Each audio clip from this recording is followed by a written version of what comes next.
জাল নথিপত্র দিয়ে আধার কার্ড, প্যান কার্ড, এমনকি ভারতের পাসপোর্ট অবধি বানিয়ে এদেশে দিনের পর দিন ঘাঁটি গেড়েছিল বাংলাদেশের বহু অনুপ্রবেশকারী নাগরিক। সম্প্রতি একের পর এক গ্রেফতারিতে তার পর্দা ফাঁস হয়েছে। সেই সঙ্গে প্রশ্ন উঠেছে, প্রশাসনের অজান্তে কি এত নথি জালিয়াতি সম্ভব?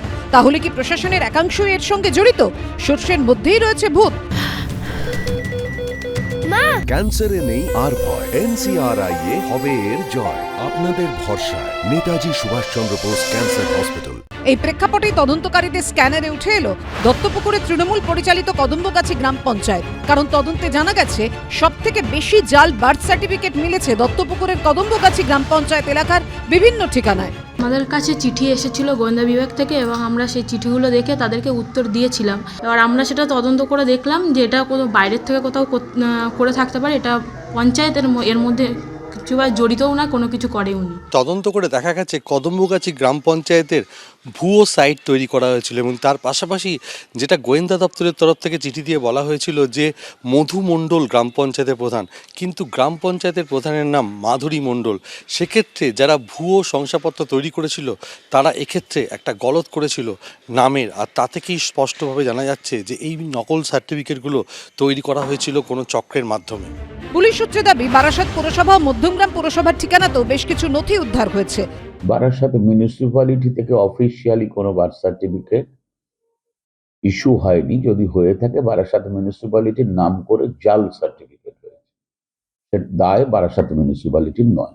আমি তাদেরকে বলে দিয়েছি 28 জন কাউন্সিলরকেই যে আপনারা প্রপার ডকুমেন্টস যেগুলো থাকবে আপনারা দেখে শুনে বুঝে তাদেরকে আপনারা রেসিডেন্সিয়াল সার্টিফিকেট ইস্যু করবেন।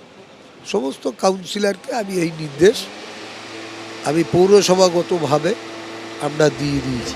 এর আগে পাসপোর্ট জালিয়াতিতে প্রশ্ন উঠেছিল, পুলিশ ভেরিফিকেশনে এত জাল নথি ধরা পড়ল না কেন? ভেরিফিকেশন নিয়ে আদালতে তীব্র ভর্ৎসনার মুখে পড়েছে পুলিশ। এবার প্রশ্ন উঠল গ্রাম পঞ্চায়েতের ভূমিকা নিয়েও।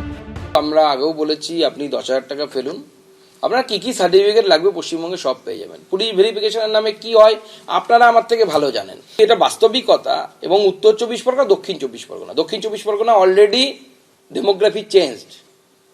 এখন চলছে হচ্ছে উত্তর 24 পরগনার ডেমোগ্রাফি চেঞ্জ করার কাজ।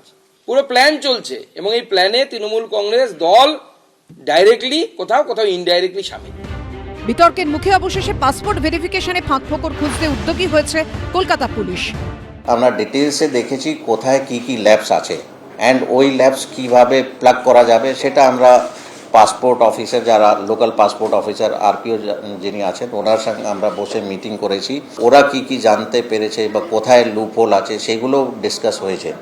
So regarding that entire process detail discussions have taken place and আমরা যত লুপ হোলস পেয়েছি সেই লুপ হোলস কীভাবে থানা লেভেলে যখন মানে আমাদের যে নোডাল অফিসার আছে পুলিশ স্টেশন লেভেল ওদেরকে কি কি ওদের করণীয় আছে সেটা অলরেডি ওদেরকে বলা হয়েছে।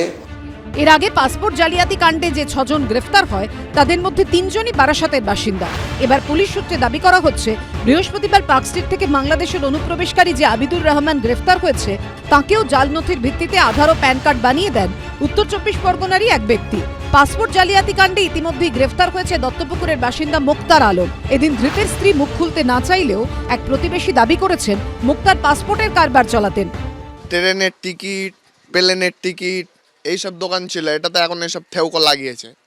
পাসপোর্ট করে দিত, লোক বাংলাদেশ থেকে আসে যারা তাদেরকে আবার ওই পিঠে পাঠানোর জন্য ব্যবস্থা করে দিত। যারা বাংলাদেশ থেকে আসতো আর কি, নতুন নতুন নিত্য নতুন লোক আসতো, আমরা দেখতাম, আমরা তো আর চিনি না। কাগজপত্র তৈরি হয়ে গেলে তারপর আবার ওদের পার করে দিত। এখন প্রশ্ন একটাই, যারা জালিয়াতির মাধ্যমে ভারতের পাসপোর্ট নিয়ে আমাদের ভিড়ে মিশে গেল তারা কিছু ঘটালে তার দায় কে নেবে? আবির দত্ত, সমীরণ পাল ও ময়ূর ঠাকুর চক্রবর্তীর রিপোর্ট, এবিপি আনন্দ।